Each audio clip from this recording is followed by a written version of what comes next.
Hey guys, आज हम 7.3 का जो भी क्वेश्चन बचा हुआ है उससे हम डिस्कशन करेंगे।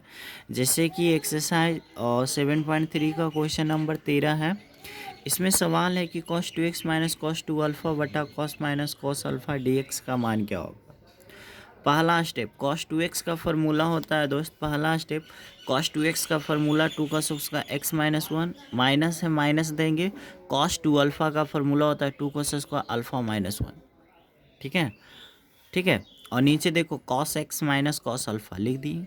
फिर से आप कहोगे सर cos 2x का 4 फार्मूला होता है। वट cos 2x का एक ये भी फार्मूला होता है cos 2x का 2 cos square x minus 1 minus है, माइनस cos 2 अल्फ़ा का फॉर्मूला होगा क्या 2 कोस स्क्वायर अल्फ़ा माइनस 1। घेर के लिखेंगे ना बब्बू, घेर के लिख देंगे।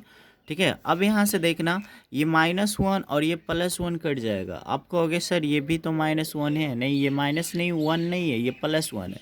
जब ये कोस टूटेगा तो 2 कोस स्क्वायर x होगा और ये माइनस में 2 कोस स्क्वायर अल्फ़ा होगा। वट ये माइनस माइनस क्या होगा +1 और ये +1 और ये -1 कट जाएगा ना बब्बू। तो नीचे क्या बचेगा cos x minus cos alpha लिख देंगे ना। अब देखो इसमें भी 2 है, इसमें भी 2 है, तो 2 कॉमन कॉमन कहाँ लिखा जाता है बड़ी ब्रैकेट के बाहर। इसमें भी 2 है, इसमें भी 2 है, 2 कॉमन कॉमन कहाँ लिखा जाता है बड़ी ब्रैकेट के बाहर। तो जब ये बड़ी ब्रैकेट के बाहर आएगा तो क्या बचेगा इंटीग्रेशन, और ये cos square x minus cos square alpha, नीचे cos माइनस कॉस ये बचेगा। ठीक है, क्योंकि 2 तो बाहर आ गया। अब इतना अगर आप समझ गए तो एक चीज़ और समझिएगा, ये 2 है बड़ी ब्रैकेट इंटीग्रेशन ए स्क्वायर माइनस बी स्क्वायर बराबर, आप फार्मूला जानते होंगे, एक बार नफरत एक बार मोहब्बत। फिर से मैं बताना देना चाहूँगा, ए स्क्वायर माइनस बी स्क्वायर बराबर एक बार घटाओ और एक बार क्या होता है जोड़ होता है। मतलब एक बार नफरत एक बार मोहब्बत। नीचे वाला जाऊँ के तो ये नफरत से नफरत कटेगा क्या, आप कहोगे यस सर। तो क्या बचेगा मोहब्बत, किस में बचेगा इंटीग्रेशन में। अगर मोहब्बत इंटीग्रेशन में बचेगा तो आप मुझे बताना, अलग अलग करते हैं। ठीक है, अगर हम इसको इंटीग्रेशन देंगे कॉस को तो बोनस मिलेगा डीएक्स, फिर वो प्लस है प्लस, फिर वो हम इंटीग्रेशन देंगे अल्फ़ा को तो बोनस मिलेगा डीएक्स। और यहाँ से देखने से पता चलता है कि ये देखो यहाँ सबसे बड़ा लॉजिक है बब्बू कि अगर ये फलन मेरा x के रूप में है तो इंटीग्रेशन भी मुझे x के सापेक्ष करना है। तो cos का डिफ्रेंसिएशन होता है माइनस साइन, इसका मतलब cos का इंटीग्रेशन होगा साइन। वट यहाँ पे बहुत सारे बच्चे हैं जो गलती करके चलाते हैं, फलन मेरा अल्फ़ा के रूप में है और यहाँ x के सापेक्ष करना है। अगर इंटीग्रेशन x के सापेक्ष करना है तो फलन भी उसी रूप में होना चाहिए। बट यहाँ पे cos अल्फ़ा कांस्टेंट होगा और कांस्टेंट बाहर, तो क्या बचेगा dx। अब आपका मन में खटक रहा होगा सर ये cos अल्फ़ा बाहर क्यों हुआ। cos अल्फ़ा बाहर इसीलिए हुआ क्योंकि ये अल्फ़ा के रूप में है। अगर यहाँ पे x होता तब इसका इंटीग्रेशन होता, बट अगर dx रहेगा तो फलन x के रूप में रहना चाहिए, dy रहे तो फलन y के रूप में रहना चाहिए, dp रहे तो फलन p के रूप में रहना चाहिए। अगर यहाँ d अल्फ़ा रहे तब cos अल्फ़ा सही है, बट अभी गलत है। और यहाँ से मेरा फाइनली उत्तर हो जाएगा 2 इंटू साइन रहने देंगे, प्लस लिखेंगे यहाँ पे cos अल्फ़ा रहने देंगे और dx का इंटीग्रेशन x प्लस क्या कर देंगे c। इस सवाल का उत्तर है। ठीक है, आपको समझ में आ गया होगा। ठीक है, इस सवाल का यही उत्तर है। नेक्स्ट क्वेश्चन देखेंगे दोस्त, ये काफ़ी अच्छा सवाल है। 1 मिनट मैं जूम कर देता हूँ।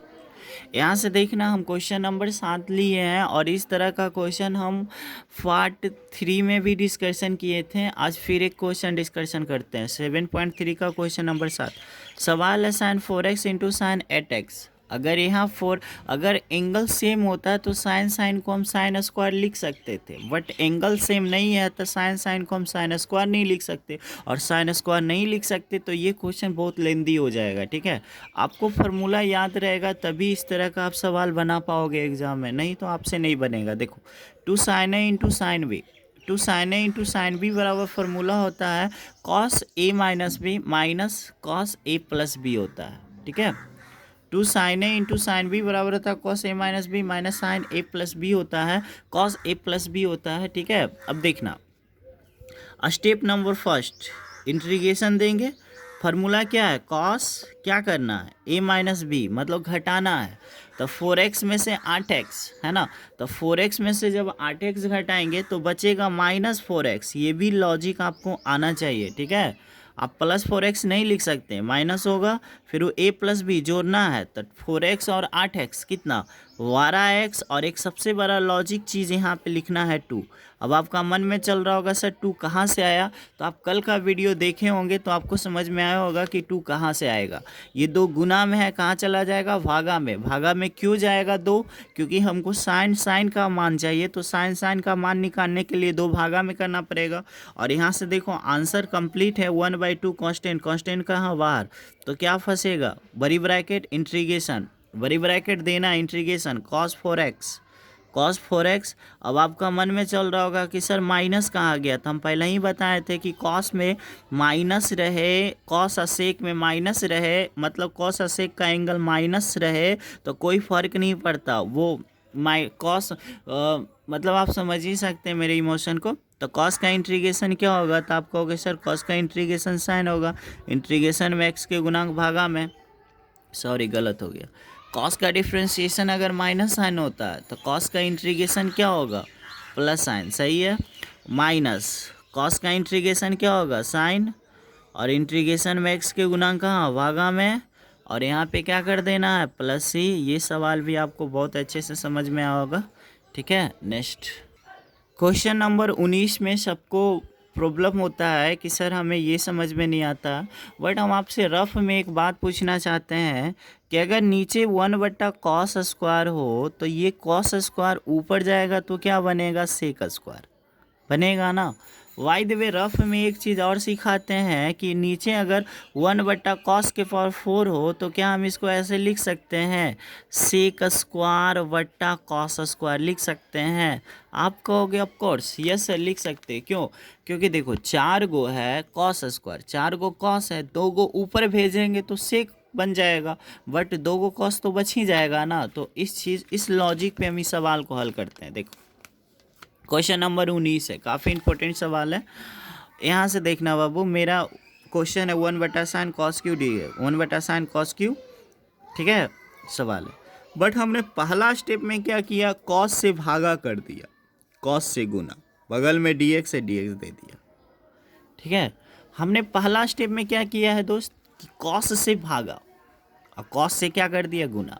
अब आप सोच रहे होंगे सर आप ऐसा क्यों किए, क्योंकि मुझे tan बनाना है। क्योंकि देखो 2 चीज़ हमेशा खोज कर, अगर आपके पास tan है तो समझ लो आपके पास sec² भी होना चाहिए, और sec² तो मुझे मिल जाएगा, किससे मिल जाएगा, cos² से। तो हमारा पहला सोच था कि हमने देखा कि क्वेश्चन में अगर cos है तो हमने सोचा कि क्यों न tan बना दे, क्योंकि जब tan बनाएंगे तो cos मुझे sec भी दे सकता है। तो यहाँ से देखो पहला स्टेप क्वेश्चन का पहला, cos से गुना, cos से गुना, cos से भागा, कोई फर्क पड़ेगा क्या। अब देखना यहाँ पे एक लॉजिक हम सिखाते हैं, बहुत भयानक लॉजिक है। साइन बट्टा cos मिलके ये साइन बट्टा, ऐसे मत करना एग्जाम में, साइन बट्टा ये cos मिलके क्या बना, आप कहोगे सर tan। यहाँ से देखो ये साइन बट्टा cos मिलके क्या बना, tan। फिर से साइन बट्टा cos मिलके क्या बना, tan, खत्म। अब cos क्यू, cos गुना होगा तो cos के गो होगा 4 गो, 4 गो में 2 गो हम नीचे लिखे तो 2 गो हम ऊपर लिखेंगे। लेकिन एक बात याद रखना कि नीचे अगर cos² है ऊपर जाके sec² बन जाएगा, बगल में dx। फिर से मेरे दोस्त फिर से समझना, साइन और cos मिलके क्या बन जाएगा दोस्त, साइन और cos मिलके क्या बन जाएगा दोस्त, tan। यहाँ पे ये cos क्यू के गो है, 3 गो, मगर हम cos 2 गो लेते हैं। अगर cos² है ऊपर जाके क्या बन जाएगा, sec²। तो 2 गो cos² ऊपर जाके sec² बना, तो 3 गो में 2 गो sec² बना, तो एगो cos बचा, एगो cos मिलके क्या हो गया यहाँ पे cos²। मतलब आप इस चीज़ों को फिर से समझाते हैं, साइन और cos मिलके tan बन गया, cos क्यू cos, 4 गो cos है जिसमें 2 गो cos नीचे है, 2 गो cos को ऊपर करेंगे, 2 गो cos ऊपर जाएगा तो क्या बन जाएगा, sec²। अगर आपको नहीं समझ में आता है तो मैं आपके लिए यहाँ पे एक चीज़ बताता हूँ, नीचे कॉस स्क्वायर ऊपर जाके सेक स्क्वायर बनेगा। हम पहले ही बोले कि अगर नीचे कॉस की पावर 4 हो तो उसको आप सेक स्क्वायर बटा कॉस स्क्वायर लिख सकते हैं। क्यों? क्योंकि कॉस स्क्वायर कॉस की पावर 4 का मतलब होता है cos square x into cos square x. तो देखो ये कॉस स्क्वायर ऊपर जाके सेक स्क्वायर बनेगा, नीचे कॉस स्क्वायर बच जाएगा ना। अब आप समझ गए होंगे। अगला स्टेप, अगर 1 मिनट यहाँ पे समझेंगे दोस्त, ये सेक स्क्वायर कैसे हुआ आपको पता चला, नीचे 10 कैसे हुआ, नीचे कॉस स्क्वायर कैसे dx क्या है, ठीक है। अगला स्टेप में हम समझेंगे कि सेक स्क्वायर का मैट्रिक क्लास में एक फार्मूला था 1 + 10 स्क्वायर एक्स। सेक स्क्वायर का मैट्रिक क्लास में एक फार्मूला था दोस्त 1 + 10 स्क्वायर एक्स। नीचे है 10x, बगल में है कॉस स्क्वायर, बगल में है dx। लिख दिए। आप लोग सीधा लिखिएगा, मैं भी सीधा ही लिखा हूँ, ठीक है। अब देखना, ये 10 से हम 1 में भागा देंगे तो 1 में भागा नहीं लगेगा, तो 10 से 1 में भागा देंगे 1/10 प्लस है प्लस। ये 10 से 10 स्क्वायर में भागा देंगे तो के गो 10 बचेगा, एगो 10 बचेगा। इस चीज़ को घेर दीजिए, ये कॉस स्क्वायर है, ऊपर जाएगा क्या बनेगा सेक स्क्वायर, बगल में dx। फिर से समझिए, ये तो कॉस स्क्वायर है, ये कॉस स्क्वायर बेचारा ऊपर जाएगा क्या बनेगा सेक स्क्वायर, बगल में क्या है dx, ठीक है। कॉस स्क्वायर ऊपर जाके क्या बनेगा सेक स्क्वायर, बगल में क्या है dx। वट हम 10 को भागा देंगे 1 में तो 1/10 प्लस है प्लस, 10 को 10 स्क्वायर में भागा देंगे, एगो 10 कटेगा, एगो 10 बचेगा। अब बताओ किसी को y मान लो, ठीक है। यहाँ से देखेंगे दोस्त कि हम 10 को y मान लेते हैं तो y बराबर 10, y का डिफ्रेंशिएशन d/dx, 10 का डिफ्रेंशिएशन सेक स्क्वायर एक्स। यहाँ पे हमने dx नहीं लिखा, यहाँ पे जो हमने dx नहीं लिखा है वो dx को कहाँ लिख दिया, यहाँ लिख दिया, ठीक है। तो y का डिफ्रेंशिएशन d/dx, 10 का डिफ्रेंशिएशन सेक स्क्वायर एक्स, यहाँ वाला dx आ गया यहाँ। अब आ जाओ क्वेश्चन से आ जाओ, ये जो सवाल है इस सवाल को हम समीकरण 1 मान लेते हैं, ठीक है। इस इधर जगह नहीं था, नीचे लिख दिए समीकरण 1। अब देखो यहाँ पे y आ जाएगा, यहाँ पे y, तो 1/y + y हो जाएगा। देखो 1/y + y हो गया, घोड़ सेक स्क्वायर इंटू dx का मान, तो सेक स्क्वायर dx का मान dy। और इसका तो इंटीग्रेशन आपको आता ही होगा, 1/y का इंटीग्रेशन क्या होता है log y, और पावर वाला का इंटीग्रेशन क्या होता है पावर में एक जोड़ के, जो चीज़ ऊपर वही चीज़ नीचे प्लस c। अब कुछ नहीं करना बाबू, y का मान